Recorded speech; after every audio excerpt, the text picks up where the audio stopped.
फरमाया तुम्हारे दिनों में सबसे बेहतरीन दिन जुमुआ का दिन है, इसलिए इस दिन मुझ पे कसरत से दुरूद पढ़ा करो। फ़इन्ना सलातकुम मअरूज़तुन अलैया, इसलिए कि तुम्हारा दुरूद मुझ तक पहुंचाया जाता है।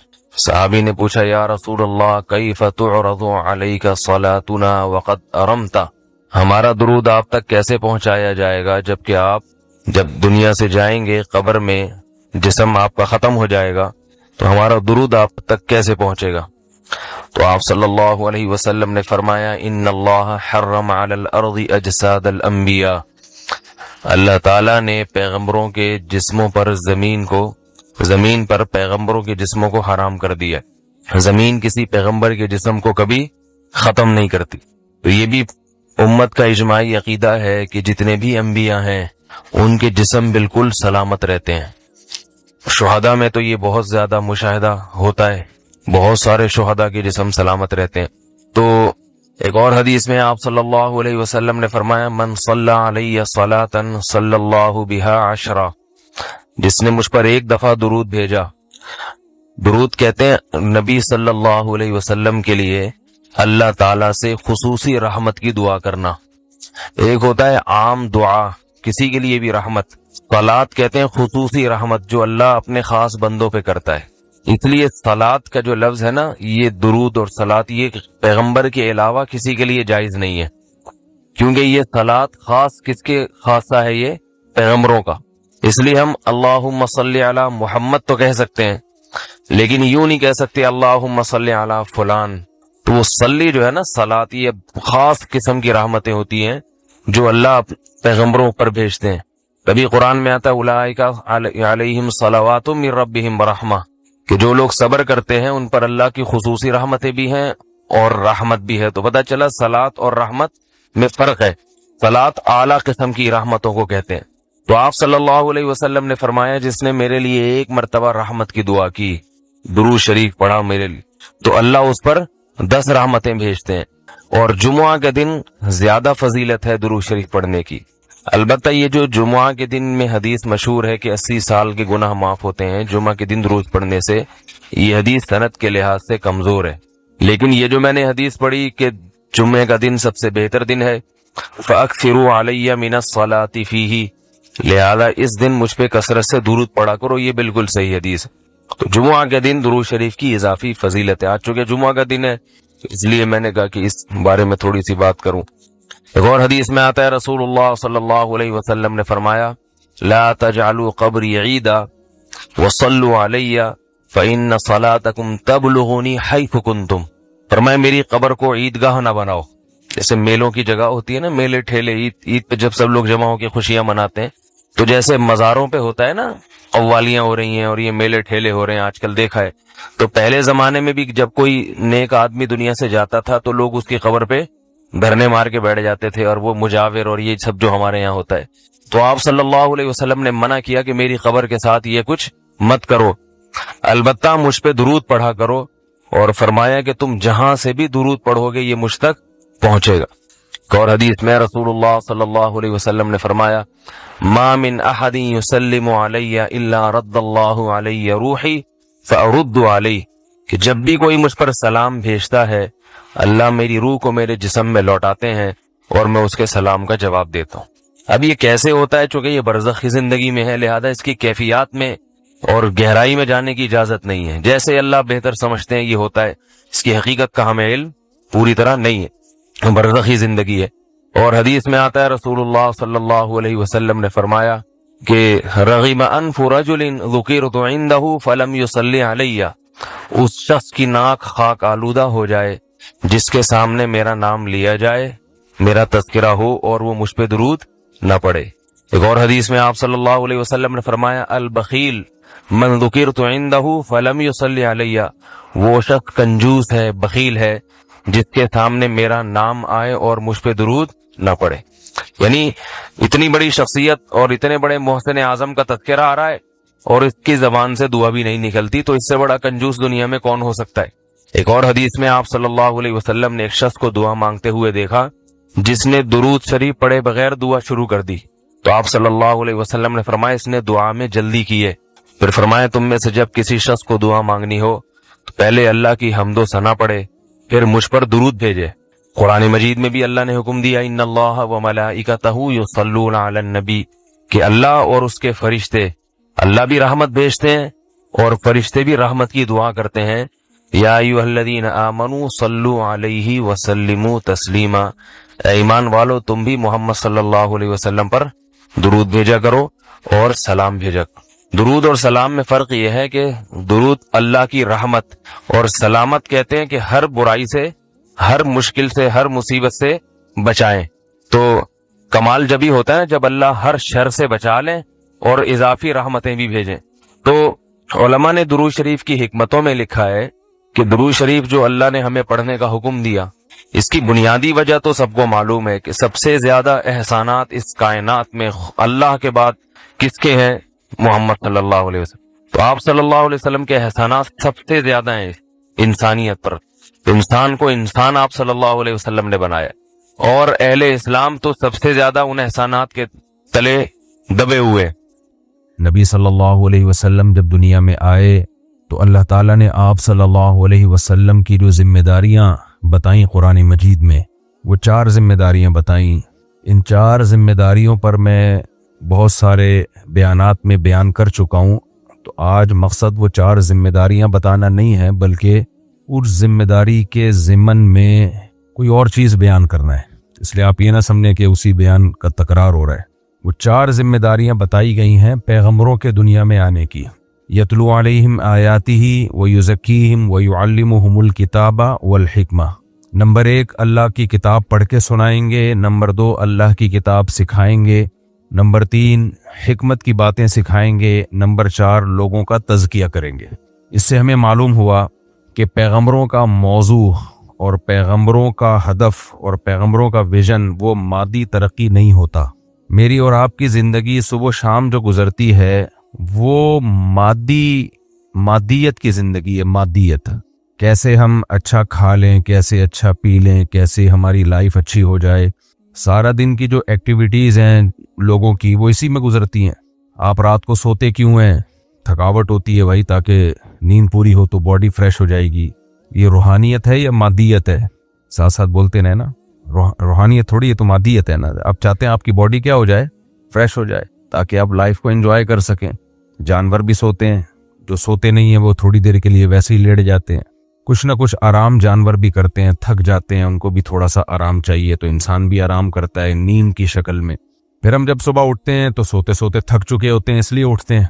दुनिया में कोई ऐसा आदमी नहीं देखा होगा माइकल जैक्सन के सिवा आपने जो सोया और सुबह उठा ही नहीं। कुछ लोग होते हैं जो सोते हैं सुबह पुलिस से भी नहीं उठते, लेकिन नॉर्मली लोग उड़ जाते हैं। कुछ इसलिए उड़ जाते हैं नींद पूरी हो चुकी है, कुछ इसलिए उठते हैं कि उनको बहुत सारे काम निपटाने होते हैं। तो ये उठने का जो अमल हम सुबह सुबह करते हैं, इसका ताल्लुक हमारी रूहानी जिंदगी से है, मादी जिंदगी से है। मादी जिंदगी है क्योंकि भाई अब कुछ और करना है ताकि सरवाइव कर सकें सोसाइटी में। तो जानवर भी कोशिश करता है सरवाइव करने की या नहीं करता? बोलो। तो इसमें और इन दोनों कामों में, सुबह रात को सोने में और सुबह उठने में, हम में और जानवरों में कोई फर्क हुआ है? भाई नौइयत का फर्क है कि हमारी नींद गहरी होती है, जानवरों की हल्की फुल्की होती है। उनको जरूरत ही हल्की फुल्की नींद की है। घोड़े बेच के नहीं सोते वो, हम घोड़े बेच के सोते हैं। पांडा एक जानवर है ऑस्ट्रेलिया में, मैंने देखा, वो 22 घंटे सोता है, 2 घंटे जागता है। 22 घंटे सोने वाला जानवर है। तो मुझे तसल्ली हुई कि अल्हम्दुलिल्लाह कराची में जो नौजवान चल रहे हैं उन जैसी मखलूक अल्लाह ने दुनिया में पैदा की है। ऐसा नहीं है कि हम अकेले ही सोतू हैं, बल्कि अल्लाह का फजल है कि हमारे जैसे सोतू दुनिया में। सोने पे बात आई है, 2-3 चीजें मैं आपसे अर्ज कर दूं मेरा टॉपिक से हट के थोड़ी सी। देखो, सोने का ताल्लुक भी हमारे मजहब से है। हमारे मजहब ने भी हमें बताया कितना सोना चाहिए, कितना नहीं सोना चाहिए। जैसे खाने का ताल्लुक असल तो मेडिकल साइंस से है ना, लेकिन कुछ चीजें मेडिकल साइंस की ऐसी हैं जो आपकी रूहानी जिंदगी पर भी असरअंदाज होती हैं। यानी मजहब का टॉपिक मेडिकल साइंस नहीं है, लेकिन कुछ चीजें मजहब ने हमें बताई हैं मेडिकल साइंस की भी, नींद से मुताल्लिक भी। क्योंकि अगर आप खाते ही रहोगे तो मजहब पे भी नहीं चल सकते आप। सेहत की बातें कुछ बताई है ना हमारे नबी सल्लल्लाहु अलैहि वसल्लम ने। क्यों बताई है? हालांकि आप सल्लल्लाहु अलैहि वसल्लम का टॉपिक मेडिकल साइंस नहीं है, लेकिन इसलिए बताई है। इसकी मिसाल ऐसे है, अगर आपको हमने फजर की नमाज पढ़ानी हो कि फजर लाजमी पढ़नी है, तो रात को मौलवी साहब आपको जल्दी सोने का हुक्म देंगे कि नहीं देंगे? अब आपका मौलवी साहब रात को कब सोना चाहिए, कितनी देर सोना चाहिए, ये तो डॉक्टरों का टॉपिक है। आप क्यों कह रहे हो रात को जल्दी सो जाओ? तो मौलवी साहब कहेंगे भाई ये टॉपिक डॉक्टरों का है, लेकिन मुझे इससे नहीं है कि तुम रात को जल्दी सो या देर से सो, तुम्हारी सेहत का इससे क्या ताल्लुक है। मैं तो तुम्हें इसलिए कह रहा हूं ताकि फजर पढ़ लो, वरना फजर निकलेगी तुम्हारी और उसमें चित्रौल लगेंगे आखिरत में। तो इस लिहाज से इसी तरह आपने जिक्र करना है, तिलावत करनी है, तहज्जुद पढ़नी है। अब आप 12 बजे खाना खाओ, मुर्गे फोड़ फाड़ के, जैसे शादियों में वलीमों में देगें बस बाकी रह जाती हैं, वरना ऐसा लगता है कि देग भी खा जाएंगे जिस तरह से फोड़ रहे होते हैं। तो वो सब फोड़ फाड़ के जब आप रात को खाओगे, तहज्जुद पढ़ोगे, आप फजर जाएगी, तहज्जुद कहां से मिलेगी आपको। और तहज्जुद में उठ भी गए तो डकारें आ रही होंगी, दिल लगेगा नमाज पढ़ने में, दुआ मांगने में। दुआ एक ही मांगोगे, अल्लाह ये हजम कर दे, जन्नत जहन्नम तो नहीं मांगोगे अल्लाह ताला से आप। तो ऐसे मौके पे कोई मौलवी साहब आपको कहें कि रात को हल्का खाया करो, हल्की फुल्की खुराक रखा करो, जल्दी खा लिया करो। तो अगरचे रात को हल्का फुल्का खाना या जल्दी खाना ये हकीमों का, डॉक्टरों का टॉपिक है, ये मौलानाओं का टॉपिक नहीं है। लेकिन कोई मौलाना अगर आपको कह रहा होगा तो वो इसलिए नहीं कह रहा होगा कि ये उसका टॉपिक है, वो इसलिए कह रहा होगा ताकि तहज्जुद में आप चाको चौबंद हो और दिल लगे आपका दुआओं में, वरना डकारों में ही टाइम जाया होगा आपका। समझ रहे कि नहीं समझ रहे। तो इसी तरह याद रखो, हमारे मजहब ने भी कुछ हमें मादी चीजों की भी तालीम दी है जिसका ताल्लुक मादियत से है, लेकिन उस मादियत का हमारी रूहानी जिंदगी पे असर पड़ता है, हमारी रूहानी जिंदगी पे। तो इसलिए उस रूहानी जिंदगी को बचाने के लिए हमें हुक्म दिया गया कि सेहत का भी ख्याल करो, कम खाओ, नींद के बारे में भी हिदायत दी गई। तो अब नींद की बात आई है तो इसलिए मैं वो थोड़ी सी वो हिदायत जिक्र कर दूं। जैसे एक जमाने में डॉक्टर कहा करते थे खूब खाओ जान बनेगी, कहते थे कि नहीं कहते थे। मुझे तो अच्छी तरह याद है, डॉक्टरों से हमने सुना थोड़ा थोड़ा, थोड़ी थोड़ी देर तक के बाद खाते रहना चाहिए इंसान को, हर थोड़ी देर के बाद थोड़ा थोड़ा खाते रहें। तो हमें खुद याद है बचपन में डॉक्टर कहते थे कि 2 टाइम नहीं बल्कि थोड़ा थोड़ा खाते रहो, मैदे पे बोझ नहीं आएगा। मुझे ये शुरू से ये हमाकत लगती थी कि क्या थोड़ा थोड़ा खाते रहो। हमेशा से इंसान की जो फितरत है 2 टाइम खाना है, तसल्ली से खाता है। एक 11-12 बजे खा लिया जो सहाबा का रिवाज था, खाया, फिर कैलूला किया और फिर मगरिब के बाद खाया या ईशा के फौरन बाद खाया। ये हमेशा से इंसान की खुराक रही है, अपने बाप दादाओं से पूछ। नाश्ता नहीं था जो अब मार्केट में नाश्ता भी आ गया है। तो ये क्या थोड़ा थोड़ा बकरी की तरह जुगाली करते रहे इंसान। शेर वेर भी ऐसे ही करते हैं, आपने देखा होगा, भूखे रहते हैं शदीद, फिर एक ही दफा में खाते हैं, फिर पड़े रहते हैं। तो उनका तो और कोई काम नहीं है इसलिए पड़े रहते हैं, हमारे तो बहुत सारे और भी काम है। तो ये चीज समझ में नहीं आती थी। और हम इस्लाम में देखते थे तो इस्लाम कहता है शदीद भूख लगे तब खाओ। तो थोड़ा थोड़ा खाते रहोगे, शदीद भूख लगेगी? नहीं लगेगी। शदीद भूख लगाओ फिर खाओ, और थोड़ी सी भूख बाकी रख के छोड़ दो। तो इतनी न भरोगे, बिल्कुल ही यहां तक भर दो उसको, थोड़ा सा, यानी 1-2 निवाले अभी खाने का दिल कर रहा हो, छोड़ दो उसको बस। अब बहुत से डॉक्टरों ने यही कहना शुरू कर दिया है, फास्टिंग फास्टिंग। कहते हैं कि नहीं कहते? पहले इसको मुस्लिम फास्टिंग कहा जाता था। जब फास्टिंग गोरों में आई ना मेडिकली कि इतना फायदा है फास्टिंग का, मैदे को आराम दो, ये करो वो करो वगैरह वगैरह, तो इसका नाम, ये मुझे एक बहुत बड़े प्रोफेसर हैं उन्होंने बताई ये बात, यूनिवर्सिटी के नाम भी बता देता लेकिन पता नहीं वो मुनासिब समझे ना समझे। तो अमेरिका में भी रहे हैं, बहुत बड़ी बड़ी यूनिवर्सिटियों में उन्होंने लेक्चरार रहे हैं वो। तो उन्होंने बताया कि जब ये गोरों में जब रिसर्च हुई कि भाई भूखा रहने से तो बड़ा फायदा होता है, 2 मील के दरमियान, 2 खुराकों के दरमियान वक्फा होना चाहिए, बकरियों की तरह हर वक्त जुगाली करना अच्छा काम नहीं है। तो पहले उन्होंने इसको नाम रखा मुस्लिम फास्टिंग। क्या नाम रखा? मुस्लिम फास्टिंग। जैसे जब उनके जो रेस्ट हाउस होते हैं, जो बैतुल खला होते हैं, जो वॉशरूम होते हैं, उसमें शावर नहीं होता, तो जब उनके यहाँ शावर आया तो वो कहाँ से आया? मुसलमानों से उन्होंने लिया। जापान में तो लग गए हर जगह शावर, तो उसका नाम उन्होंने क्या रखा? Muslim shower. अब इसमें मुसलमानों की इज्जत हो रही है कि तुमने धोना का किससे सीखा है, तुमने फास्टिंग किससे सीखी है? मुसलमानों से। तो जाहिर है वो मुसलमानों की इज्जत तो उनको पसंद नहीं है ना। आपको पता है क्या क्या बातें बात से बात निकलती है यार, क्या करें मुसीबत। बहुत सारी इजादात जो मुसलमानों की थी वो उन्होंने अपने खाते में डाली अंग्रेजों ने। मुस्लिम साइंटिस्ट की इजादात थी, बहुत से थ्योरीज थी, नजरियात थे जो मुस्लिम साइंसदानों के कारनामे थे, इन कमबख्तों ने सब उड़ा दिए, सब कुछ अपने नाम से चलाया इन्होंने। अल्लामा इकबाल जर्मनी में रहे हैं, मैंने उनका घर देखा है जर्मनी में। तो इकबाल ने ऐसे ही थोड़ी शेर कह दिया था, मगर वो इल्म के मोती किताबें अपने आबा की, जो जाके देखी यूरोप में तो दिल होता है सिपारा। अल्लामा इकबाल जब यूरोप में गए ना, तो जो अपने मुस्लिम साइंटिस्ट की किताबें उनकी लाइब्रेरीज में देखी, तो कहते हैं जब मैंने अपने बाप दादाओं की यानी हमारे जो साइंटिस्ट गुजरे हैं उनकी किताबें यूरोप की लाइब्रेरी में देखी तो मेरा दिल 30 टुकड़े हो गया, 30 टुकड़े हो गया कि ये क्या कयामत है भाई, ये तो हमारे सारे उलूम थे जिससे इन्होंने फायदा उठाया है, और ऐसा हमारा नामो निशान मस्क किया है कि जैसे ये गोरा देखने में जितना अच्छा लगता है इतना है नहीं, ये जहन में रखो।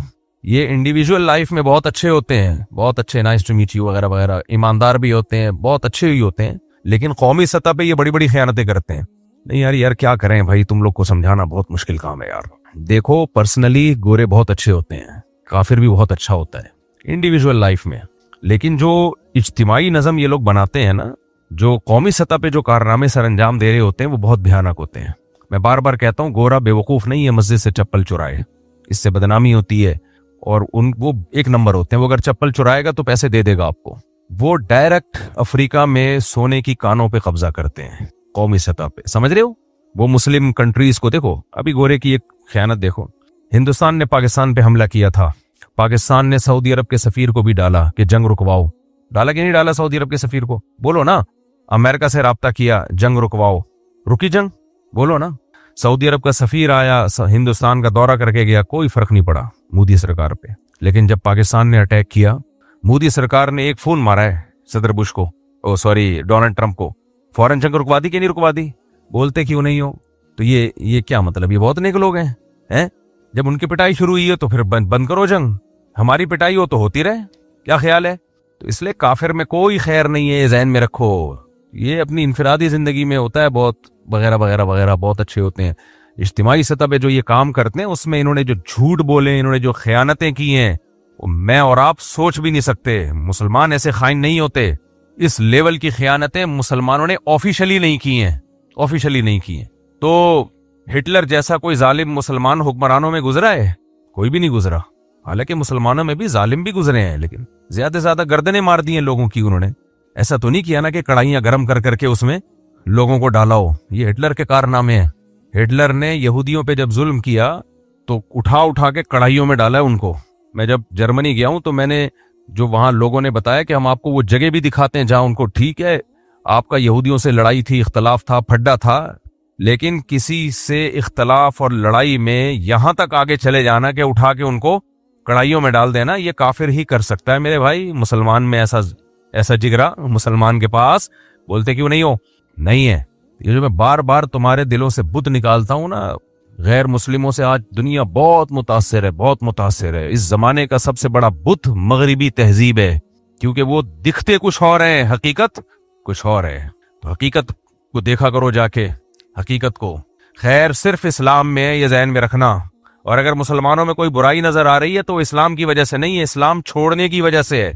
एक अहले हदीस आलिम है, बड़े अच्छे, इंतकाल हो गया, अल्लाह मग़फ़िरत फरमाए, उन्होंने एक थोड़ा सा तंज़िया जुमला लिखा। उन्होंने लिखा कि तकलीद जो लोग करते हैं क्या क्या बुराइयां उनमें आती हैं। फिर उन्होंने बताया देखो, तकलीद का नतीजा है कि लोग मज़ारों पे जा रहे हैं, तकलीद का नतीजा है कि लोग कब्रों को सजदा कर रहे हैं, तकलीद का नतीजा है कि लोग बिदअतें कर रहे हैं। तो मैंने उन आलिम को जवाब दिया था कि हजरत ये तकलीद नहीं, ये तर्क तकलीद का नतीजा है, समझ रहे। अगर वो मुज्तहिदीन की तकलीद करते तो कभी भी मज़ारों पे नहीं जाते। किसी मुज्तहिद ने नहीं कहा कि मज़ारों पे जाओ, किसी मुज्तहिद ने नहीं कहा कि कब्रों को सजदा करो। ये तकलीद है, लेकिन ये अंधी तकलीद है, ये बाप दादा की तकलीद है। हम जिस तकलीद के कायल हैं वो मुज्तहिदीन की तकलीद है, वो मज़ार परस्ती से रोकती है आपको। तो अगर हनफियों में या मुकल्लिदीन में कोई शिरक कर रहा है, मज़ारों पे जा रहा है, तो वो तकलीद की वजह से नहीं, तर्के तकलीद की वजह से जा रहा है। समझते नहीं हो। तो मुसलमानों में अगर कोई बुराई है तो इस्लाम की वजह से नहीं, इस्लाम छोड़ने की वजह से है। मौजू ही चेंज होते जा रहे हैं, क्या करें। जिस टॉपिक को आप पकड़ के रखे ना गिच्ची से, कोई एक बंदा हो जो वहां से पकड़ के, हाँ 4 बातें वो मैं उस आपने गिच्ची से पकड़े इसको, गिच्ची से। जब किसी को गिच्ची से पकड़ा जाता है हिलता नहीं है वो। अब आपके जिम्मे है गिच्ची से पकड़ के रखो इस टॉपिक को, ताकि मैं दाएं बाएं जाऊं तो वापस लौट के आऊं मैं जहां से चला था मैं। अब ये दाएं बाएं में जाता क्यों हूं, देखो दाएं बाएं में इसलिए जाता हूं कि ये अलग टॉपिक बना के जाया नहीं जा सकता। ये तो बयान के बीच में कुछ इल्म की बातें जहन में आ रही होती हैं, वो अगर उस वक्त पार्सल नहीं की तो फिर वो रह जाएंगी, जिंदगी भर के लिए रह जाएंगी वो। तो इसलिए हम कहते हैं पार्सल का खास इंतजाम है, चला दो। होता है ना, रेडी में बर्गर बिक रहे होते हैं, पार्सल का खास इंतजाम होता, वो आम इंतजाम ही है, लेकिन उसको आपको फंसाने के लिए खास बोल दिया होता है उन्होंने। आप समझ रहे होते मेरे लिए कोई खास पैकिंग होगी। हाँ, तो मैं ये अर्ज कर रहा था, क्या अर्ज कर रहा था, वो तो शुरू में लिया, अभी जो एंडिंग पॉइंट चल रहा था, बात ये चल रही थी कि ये जो वो साइंसदान थे हमारे, बहुत सारी चीज़ें हमारी मुफ्ती रशीद अहमद साहब रहमहुल्लाह ताला ने असुल फतावा में इसकी पूरी एक डिटेल लिखी है कि जो हवाई जहाज़ है इसका पूरा मैप मुसलमान बना चुके थे कि किस तरीके से एक चीज़ को हवा में उड़ाया जा सकता है। लेकिन हुआ ये है कि जब हमारी साइंसी तरक्की उरूज पे पहुंचने वाली थी तो हुकूमती सतह पे हमारा जवाल शुरू हो गया। हुकूमती सतह पे, और किन बातों की वजह से जवाल हुआ था। डॉक्टर हमीदुल्लाह एक बहुत बड़े स्कॉलर गुजरे, आलिम थे, बहुत बड़े स्कॉलर थे। खुतबात बहावलपुर के नाम से उनकी बड़ी मशहूर किताबें हैं, वो मैंने पढ़ी हैं, बचपन में ही पढ़ी थी। बहुत ज़बरदस्त आलिम थे। उन्होंने एक बड़ी प्यारी बात लिखी है। उन्होंने कहा कि मुसलमान में एक बड़ा फॉल्ट है जिसकी वजह से वो मार खाए जा रहा है। वो अपनी तारीख का मुताला नहीं करता तनकीदी नज़र से, यानी तारीख का मुताला नहीं करता तनकीदी नज़र से कि तारीख में हमसे क्या गलतियां हुई हैं जिससे हमने मार खाई है, तो हम वो गलतियां दोबारा न दोहराएं। होता यह है कि हमसे हिस्ट्री में जो गलतियां हो चुकी हैं हम हिस्ट्री पढ़ते भी नहीं है, फिर वही गलतियां बार बार दोहरा रहे होते हैं और उसी तरह से हमें चित्रौल मुसलसल लग रहे होते हैं। ये बहुत बड़ा फॉल्ट है। मिसाल के तौर पर एक मिसाल देता हूं। अब्दुर्रहमान अशअस हज्जाज बिन यूसुफ के दौर में कमांडर थे। ये मैं कई बार पहले भी मिसाल दे चुका हूं, लेकिन दोबारा अगर रिपीट हो जाए तो कोई हर्ज नहीं है इसमें, क्योंकि मिसाल बड़ी खानदानी है। यही वाली मिसाल मैं इसलिए देता हूं कि इब्न तैमिया रहमहुल्लाह ताला ने लिखा है कि ना अब्दुर्रहमान अशअस जैसे मुबारक लोग दोबारा पैदा हो सकते हैं और ना हज्जाज बिन यूसुफ जैसा जालिम दोबारा आ सकता है। तो ऐसा मुकाबला जब हुआ तो उसका रिजल्ट क्या हुआ वो सुनिए आप। हज्जाज बिन यूसुफ ने जब शाम की तरफ लश्कर भेजा है ना, बनु उमैया का हाकिम था ना हज्जाज इब्न यूसुफ, मुसलमानों की हुकूमत थी, खिलाफत थी, कुछ उसमें नेक बादशाह थे, कुछ उसमें जालिम थे, बदतमीज किस्म के थे। हज्जाज बिन यूसुफ था ये ताइफ का, और ताइफ के लोग जो हैं ये सख्त मिजाज के लोग हैं। देखो नबी सल्लल्लाहु अलैहि वसल्लम के दौर में अरबों का जो कल्चर था ना, अजीब बात है, 1400 साल के बाद भी उसी टाइप का है। मदीना के लोग पहले भी नरम थे नबी के दौर में, आज भी क्या है नरम। मक्का के लोग पहले भी सख्त थे, आज भी सख्त हैं। और ताइफ के लोग पहले भी बहुत सख्त थे, आज भी बहुत सख्त हैं। तो हज्जाज बिन यूसुफ तो था ताइफ का, सख्त मिजाज आदमी था। तो इसने क्या किया, अब्दुर्रहमान अशअस, बहुत सारे कमांडर दुनिया में गए जो लड़ रहे थे, जंगें हो रही थी। मोहम्मद बिन कासिम ने कैसे सिंध को फतह किया, पूरी दुनिया में इस्लाम यूरोप के करीब करीब तक पहुंच चुका था। इधर शाम की तरफ लड़ाइयां चल रही थी, नॉर्थ की तरफ शाम में मसीहियों की हुकूमत थी, यानी यूरोप की तरफ जो पहुंचा था ना अफ्रीका से होता हुआ, यूरोप में नहीं उसके करीब करीब। बाकी अगली हुकूमत में तो आप आज भी जाएं, इटली में जो जजीरे बने हुए हैं, ये मुस्लिम जो फातिहीन आए थे, उन्होंने जो लड़ाइयां हुई थी तो ये लोग भाग भाग के पानियों में इनको पनाह मिली थी, तो वहीं इन्होंने पूरे शहर आबाद कर लिए। तो अब्दुर्रहमान अशअस जो था ये कमांडर था और फुतुहात पे फुतुहात हुए चली जा रही थी। और उसके साथ उसकी फौज में कौन थे, सहाबा और बड़े बड़े ताबीईन, यानी ऐसे लोग कि इस जैसे मुबारक लोग इतने बड़े लश्कर में अब शायद कभी भी जमा ना हो। और इतना बड़ा लश्कर इस्लामी तारीख का कि उसकी नजीर माजी में नहीं मिलती। फुतुहात पे फुतुहात हो रही है। होते होते शाम के बॉर्डर पे पहुंच गए और ईसाइयों की जो खिलाफत कायम थी मसीहियों की सदियों से, वो शाम में थी। शाम का बादशाह थरथराने लगा। समझ रहे कि नहीं समझ रहे?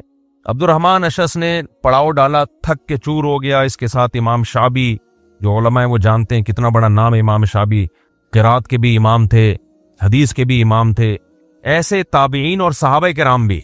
थक के ये लश्कर चूर होके बैठा है। पीछे से हज्जाज बिन यूसुफ ने किसी सफीर को भेजा और खत लिख के भेजा, औरतों की तरह चूड़ियां पहन के बैठ गए हो, इस जैसा सख्त अल्फाज, आगे जाओ लड़ो। ये बहुत ही बदतमीजी वाला कलाम है ये, कि आप अपने मुजाहिदीन को जिन्होंने इतनी कुर्बानियां दी हैं, इतना सफर किया है, थक के चूर हुए हैं, आप उनको इस तरह ताना कर दे रहे हो। तो अब्दुर्रहमान अशअस की खोपड़ी घूम गई। वो लोग पहले भी इस किस्म की बदतमीजी से परेशान थे, ये क्या हो रहा है। अब्दुर्रहमान अशअस ने कहा कि देखो हमारा इतना बड़ा लश्कर तैयार हो चुका है, अभी हम थके हारे बैठे हैं और पीछे से ऑर्डर आया कि जाओ भैया मैं आराम करने तो थोड़ा। और ऑर्डर भी किस स्टाइल में दिया है, औरतों से तशबीह दी है, ताना दिया है। इंसान इज्जत चाहता है, इज्जतदार आदमी इज्जत चाहता है।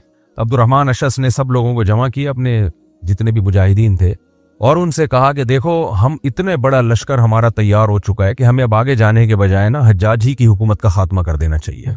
क्या ख्याल है भाई? कूफा पे अटैक करते हैं, इसको हटाते हैं साइड से। वैसे भी ये बदतमीजियां करता रहता है।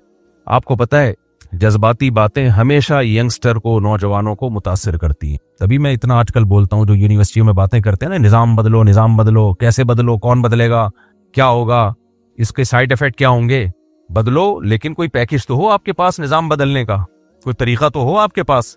हम नहीं कहते कि उस गंदे निज़ाम को लेके चलाओ, किस तरह बदलोगे, पहले उसमें 100 दफा सोचो और पैकेज दो लोगों को, भाई इस तरीके से बदलेंगे, ये सूटेबल तरीका है।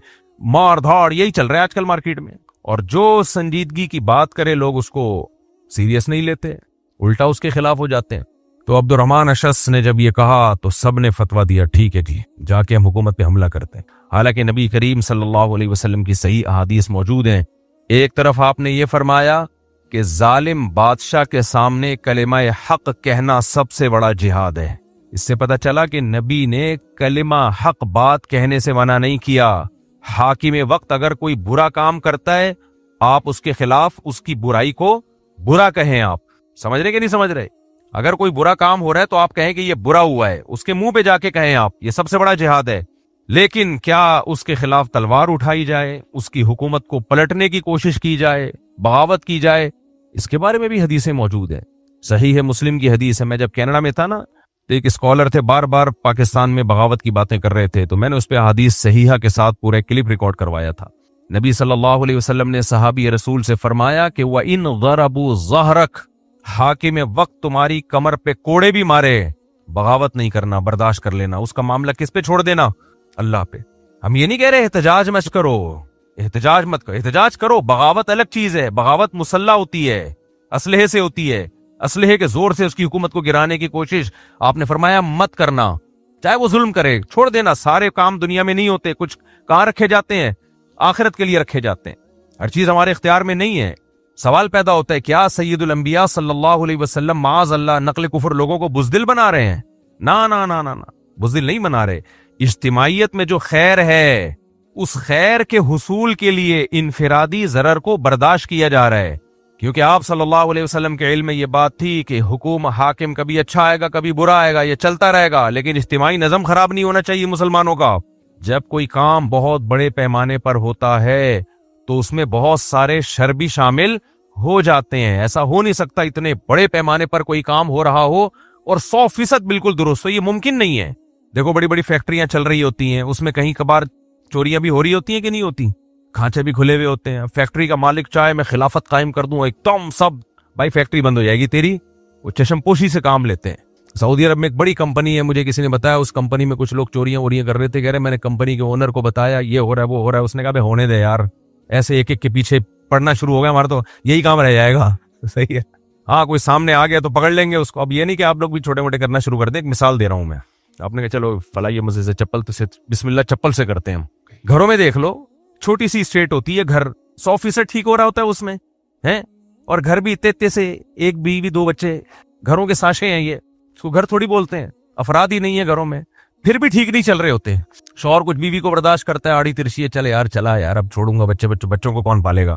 औरत आड़े तिरछे मियाँ को बर्दाश्त कर रही होती है, चलाओ यार ठीक है अब सही है, गुजारा हो रहा है, क्या करें। थोड़ी बहुत शिकायतें कर रही होती है, शिकायतें करने से थोड़ी मना किया शरीयत ने, बगावत से मना किया है। हुकूमती पॉलिसियों पे एतराज करने से मना नहीं किया, वो करो, बगावत से मना किया है। दो चीजों को लोग खल्त मल्त कर देते हैं।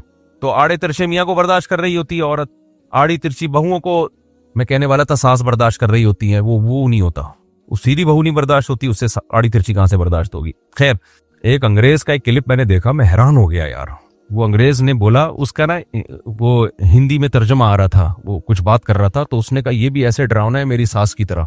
मैंने कहा उन लोग का तो फैमिली सिस्टम तबाह हो गया, लेकिन फिर भी सासों का खौफ अभी भी बाकी है, उनके डीएनए में आ गया है इतना।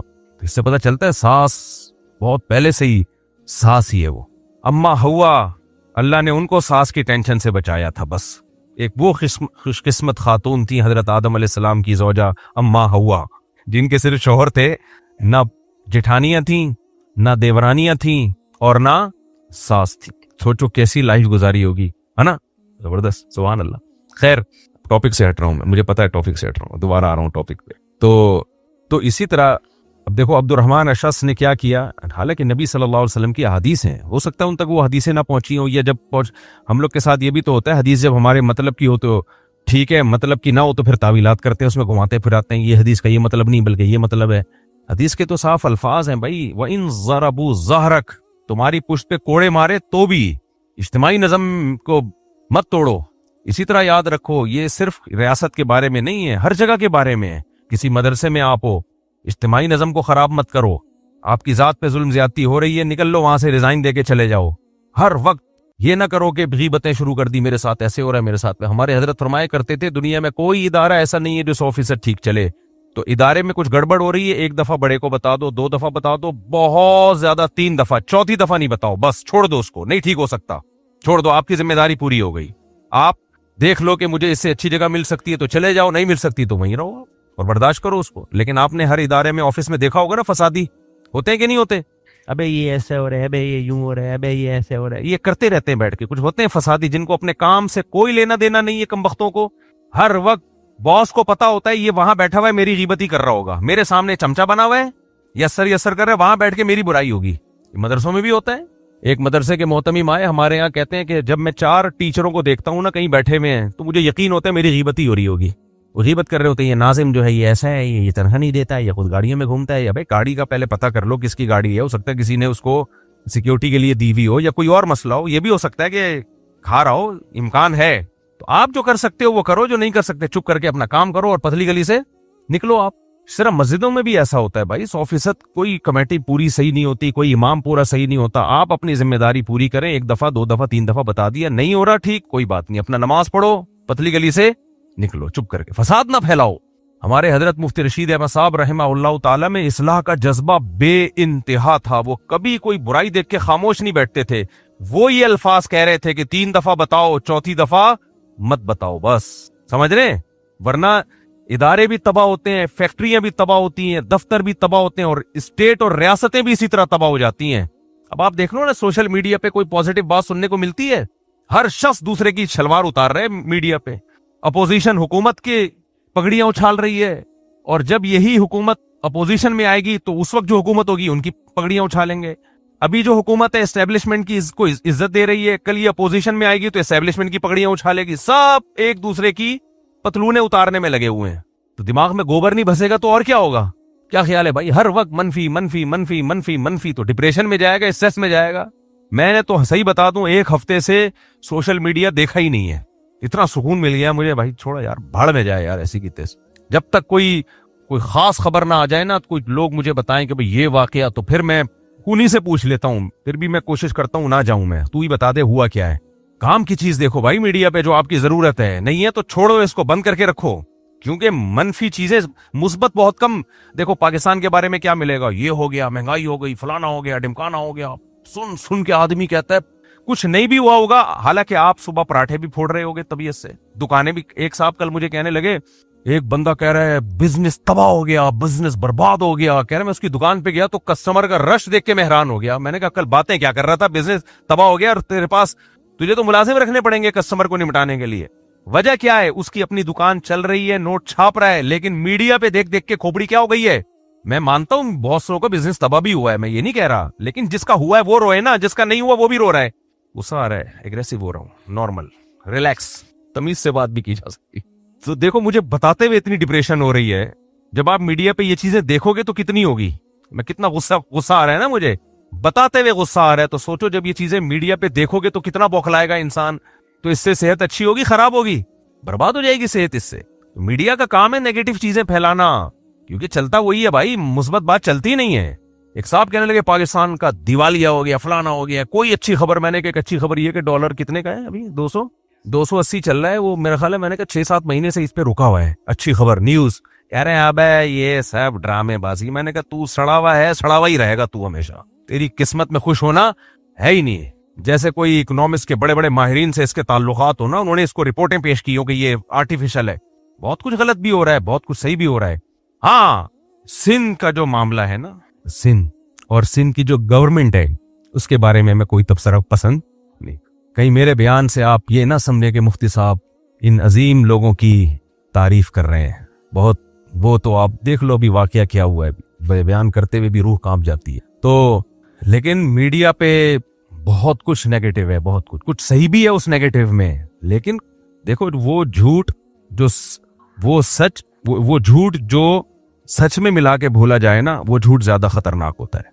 वो झूठ ज्यादा खतरनाक होता है क्योंकि उस सच की वजह से लोग उस झूठ को भी सच समझना शुरू कर देते हैं। तो हमारा काम है भाई, जो हम कर सकते हैं करें। अब जैसे वो गटर का ढक्कन खोला हुआ था, वो बच्ची की बेचारी की मौत हुई याद, बहुत ही उस मासूम बच्चा, उसकी वीडियो भी आई है। मैंने लोगों से कहा सिंध को, हुकूमत को तो हम नहीं तब्दील कर सकते, हमारे बस में नहीं है। कम से कम बाहर निकल के अपने गटरों के ढक्कनों को चेक करो। मैं फौरन बाहर आया तो 2 गटर हमारे घर के करीब खुले में जिनके ढक्कन नहीं है। हमने कहा भाई हुकूमत को छोड़ो एक तरफ। मैंने फिर साथियों से कहा मैं इस पे व्लॉग बनाता हूँ, खुद भी इसके ढक्कन अपने खर्चे पे लगाऊंगा, लोगों को भी कहूंगा कि आप अपने गटरों के ढक्कन अपने खर्चे पे लगा दो भाई। समझ रहे हो? यहां अल्लाह ना करे कोई बच्चा गिरा तो हुकूमत आपको दियत के पैसे भी नहीं देगी कि हमारी गलती से, वरना शरीयत में तो दियत है ना, बच्चा तो अब वापस आ नहीं सकता, दियत तो दो। लोग कहते हैं जी चरसी ढक्कन चोरी करके ले जाते हैं, बिल्कुल सही कहते हैं लोग, लेकिन जब गवर्नमेंट को पता है कि एक काम चरसी कर रहे हैं तो उसके बचाव का इंतजाम भी हुकूमत के जिम्मे है या नहीं है? ढक्कन ऐसे लगाए जाएं, सीमेंट से जोड़ दिए जाएं कि बवक्ते जरूरत आराम से तोड़ा जा सके, कम से कम चरसी उठा ना सके उसको।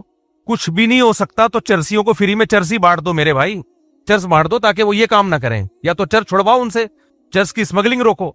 हमारे एक दोस्त ने ऐसा ही किया, उनके इलाके में मुसलसल चोरियां हो रही थी और ये चरसी, इनको हीरोइनची है ना, इनको हीरोइन चाहिए।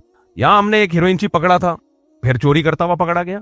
उसने बोला भाई मैं जब हीरोइन नहीं मिलती मुझे मारो, कत्ल कर दो, मुझे हीरोइन चाहिए, वो बगैर पैसों के नहीं मिलती, कोई ज़कात में हीरोइन नहीं निकालता, उसको तो चाहिए, वो तो करेगा। तो हमारे एक दोस्त ने हल ये किया अपने इलाके में, उन्होंने मुझे खुद बताया, कभी व्लॉग बनाऊंगा उनको भी ले आऊंगा मैं इंशाल्लाह। वो कहने लगे हमने हमारे इलाके में बहुत चोरियां हो रही थी, एक हीरोइनची था, चरसी था, ये पता नहीं चरसी था हीरोइनची था क्या था, चरसी था मेरा ख्याल है, उसको हमने पकड़ा। बोला क्या मसला क्या है? कहते यार मुझे इसके बगैर गुजारा नहीं है। कह रहे हमने तो कहा कि हम तुझे ये दे दिया करेंगे सही है, और अब तेरा काम है यहां किसी चरसी को घुसने नहीं देना, बस तूने, तेरी चर्च हमारे जिम्मे, लेकिन कोई और चरसी यहां ना घुसे। 1 साल से ज्यादा हो गया, एक चप्पल भी चोरी नहीं हुई है।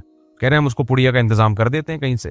कहते हैं एक दिन उसका फोन आया, एक दुकान, उसका फोन आया कि वो एक दुकान के अंदर कुछ लोग घुसे हुए। तो कहते हैं वो उसी मोहल्ले में ही दुकान थी, शटर गिरा हुआ, टांगे नजर आ रही हमें। जब झांक के देखा, वो ऐसे प्रोफेशनल चोर थे, उन्होंने ताला वाला तोड़ के शटर ऊपर किया, अंदर गए और शटर गिरा दिया ताकि अंदर माल समेटे। तो चरसी ने जाने तो दे दिया उनको, उसके बाद मुखबिरी की कि इस दफा 2 पुड़िया चाहिए मुझे। बंदे पकड़वाए, कह रहे हमने पकड़ा उनको, और दूर खड़ा हुआ एक बंदा निगरानी कर रहा था उनकी, दूर खड़ा हुआ।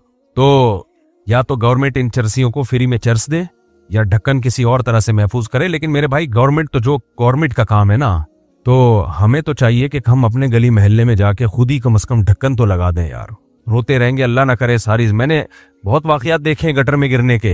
हमारे मोहल्ले में एक बच्चा था, मेरी उम्र उस वक्त होगी 17-18 साल, तो सुबह से गायब था वो घर से। इतना खूबसूरत बच्चा, वो तो फैमिली भी बड़ी मालदार घराने की थी। सुबह से ऐलानात हो रहे हैं मस्जिद में, बच्चा गायब है, बच्चा गायब है, बच्चा गायब है। गटर का ढक्कन लगा हुआ था, किस लिए किसी का शक ही नहीं गया। वो ढक्कन ऐसे था कि वो बास ढक्कन होते हैं ना, वो पांव अंदर गया और वो दोबारा 18-20 घंटे बाद किसी का ख्याल आया कि यार इसमें देख ले। लोगों ने कहा ये तो बंद है ढक्कन, कहां से हटाया तो अंदर मरा हुआ पड़ा हुआ था बेचारा। 7-8 साल का बच्चा था। ये गटरों के वाकयात होते रहते हैं, इसलिए मेरे भाई खुद ही हमें ख्याल कर लेना चाहिए क्या तवक्कुआत लगाएं हम। जी हाँ, वो भी तोड़ते हैं, पानी नहीं आता तो टैंकर आते हैं, वो गटर के ढक्कनों के ऊपर से जाते हैं, वो टूट जाते हैं, कुछ काम हो भी जाते हैं। हम गए थे एमडी के पास इलाके के पानी के लिए, तमीज से जाके बात की तो कुछ काम तमीज से हो भी जाते हैं अल्हम्दुलिल्लाह। फिर इलाके में पानी आना शुरू हो गया, तो अब अल्लाह करे आता रहे। खैर, तो मैं ये कर रहा था, देखो अब्दुर्रहमान अशस ने क्या किया। उसने कहा कि हम इंतकाम लेते हैं और ये जालिम आदमी है, हम इसकी हुकूमत गिराते हैं। वो बहुत बड़ा लश्कर लेकर हज्जाज बिन यूसुफ पे उसने अटैक कर दिया। हज्जाज बिन यूसुफ था हुकूमत में, हुकूमत के पास वसाइल बहुत होते हैं। हज्जाज को जब पता चला तो तमाम अतराफ से उसने फौजें बुला ली अपनी, भी बगावत हो रही है, इसको कुछ लो। हुकूमत गालिब आ गई। और फिर जो उसने कत्ल किया है, सहाबा किराम को भी कत्ल किया, ताबीन को भी कत्ल किया। उसने कहा कि एक को भी जिंदा नहीं छोड़ूंगा। अब्दुर्रहमान अशस जो कमांडर था, जो मुजाहिद था, वो फरार हो गया। और आप हैरान होंगे, फरार हो गए, पनाह किससे ली है उसने? वही शाम के बादशाह से जिससे अभी लड़ने जा रहा था। ये होता है, समझ रहे हो, हिस्ट्री में ऐसा होता रहा है, अब भी हो रहा है। आप किसी इस्लामी कंट्री के खिलाफ लड़ाई करते हैं और आप एजेंट बन जाते हैं अमेरिका के। आप को इंडिया सपोर्ट करना शुरू कर देता है। जी हाँ ना, आप देख लो ना बांग्लादेश में क्या हुआ था। जब बांग्लादेश टूट के अलग हुआ है तो रिजल्ट क्या निकला, किसकी गोद में चला गया था? इंडिया की गोद में। अब इंडिया से आजाद हुआ है, अब आजादी मिली है बांग्लादेश को। उस वक्त तो बांग्लादेश वाले बड़े खुश थे कि हम पाकिस्तान से अलग हो गए, आजाद हो गए, हमारी एक कौम है, हमारी एक जबान है। बाद में उनको लेकिन अक्लमंद थे, उनको अंदाजा हो गया कि हम आजाद नहीं हुए हैं, या किसी और ने हमारे साथ गेम खेला है। तो अब देखें उलमा के दौरे हो रहे हैं, मैं भी गया हूँ, मौलाना फजल रहमान भी गए, और औरंगजेब फारूकी साहब गए, हजरत मुफ्ती अब्दुल रहीम साहब को भी बुलाया था, वो सिक्योरिटी की थ्रेट्स की वजह से, क्योंकि इंडिया का पूरे 100% अभी इन्फ्लुएंस खत्म नहीं हुआ है। 100% इन्फ्लुएंस, क्योंकि इंडिया तो काफी हद तक खत्म हो गया है, लेकिन बहरहाल उनके जो खुफिया एजेंसी के लोग जासूस तो होंगे ना अंदर, तो सिक्योरिटी का जब तक प्रॉपर इंतजाम ना हो। मुफ्ती साहब को भी बुलाया था, हजरत मुफ्ती रहीम साहब को, इसलिए नहीं गए। जब मैं जा रहा था तो उनका भी सफर था मेरे साथ, लेकिन उन्होंने खुद ही कैंसिल किया, इसलिए कि लोग कुछ प्रोपेगेंडा कर रहे हैं कि उनको नहीं बुलाया वगैरह, ऐसी फजूल की बातें। तो खैर, तो अब्दुर्रहमान अशस ने बगावत की और रिजल्ट क्या निकला? इतने बड़े बड़े मुजाहिदीन, मुहद्दिसीन, कुर्रा, हुफ्फाज, सबको कत्ल कर दिया। हुकूमत ऐसा ही करती है जब बगावतें कुचलती है। हज्जाज के चेहरे पे भी एक कालक लग गई, सहाबा कराम के कत्ल की, ताबीन के कत्ल की। सारे सहाबा साथ नहीं थे, बहुत से तो इसको गलत भी कह रहे थे, वो इस बगावत में शरीक नहीं थे, बल्कि वो हज्जाज के साथ थे। इसी वजह से साथ थे कि रियासत के खिलाफ मुसल्लह बगावत नहीं हो सकती। अब देखें उसका नतीजा, जो मैं असल बात करना चाह रहा हूं, उसका नतीजा क्या निकला? अब्दुर्रहमान अशस भाग के चला गया शाम, और शाम के बादशाह से पनाह मांगी। शाम के बादशाह ने उसको पनाह दी। वो तो चाह रहा था कि मुसलमान कमांडर आए मेरे पास। हज्जाज था बहुत पावरफुल, ताकतवर, और ये हज्जाज पावरफुल नहीं था, इस्लाम पावरफुल था। असल में मुसलमानों के पास बहुत बड़ी फौज थी। वो कहते थे कोई बात नहीं, गवर्नर जालिम ही क्यों ना हो, है तो मुसलमान ना, इससे फायदा तो इस्लाम को हो रहा है ना। इंडिविजुअली किसी की हैसियत थोड़ी देखी जाती है जब कोई अमीर या कमांडर होता है। फुतुहात तो हो रही हैं, इस्लाम तो फैल रहा है ना दुनिया में। तो हज्जाज इब्ने यूसुफ ने धमकी लगाई शाम के बादशाह को कि अब्दुर्रहमान अशस को मेरे हवाले कर दे, वरना तेरी ईंट से ईंट बजा दूंगा मैं, तेरी नस्लें याद रखेंगी। वो डर गया, और उसने, क्योंकि उस वक्त मुसलमान पावर में थे, इसलिए वो डर गया। आज मुसलमान पावर में नहीं है। आज कोई ऐसी बगावत होती है तो गैर मुस्लिम ताकतें आपके मुखालिफिन को पनाह देती हैं, और आप उनको धमकी भी नहीं दे सकते कि हमारे हवाले कर दे, बल्कि वो फिर वो यूज करती हैं, इस्तेमाल करती हैं। मीडिया पे भी वो पैसे दे दे के आपके स्टेट के खिलाफ लोगों को का मनफी जहन बनाते हैं। उन सहाफियों को पैसे देते हैं कि हर चीज को मनफी लेके जाओ, ऐसा दिखाओ कि मुल्क में सब गंदी गंदा है, ये मुल्क के खिलाफ हो जाए। वही हशर हो जो लीबिया और इराक का हुआ है, इनका वो हशर करो। एक वाहिद मुल्क बच गया है पाकिस्तान, वरना आप देखो जितने भी पावरफुल कंट्री थे सब खत्म। एक तुर्की बच गया, एक पाकिस्तान बच गया, बस सबका बेड़ा। और सबका बेड़ा गर्क बाहर से नहीं हुआ है, अंदर से ही हुआ है। बाहर से हमसे लड़ना बहुत मुश्किल काम है भाई, जो होता है अंदर से ही होता है। हुक्मरानों की मुखालफत करो मेरे भाई, लेकिन मुल्क से मोहब्बत करो, मुल्क से मोहब्बत करो। मुल्क पे कोई समझौता नहीं है, मुल्क की जब बात आएगी सब मुत्तहिद होंगे।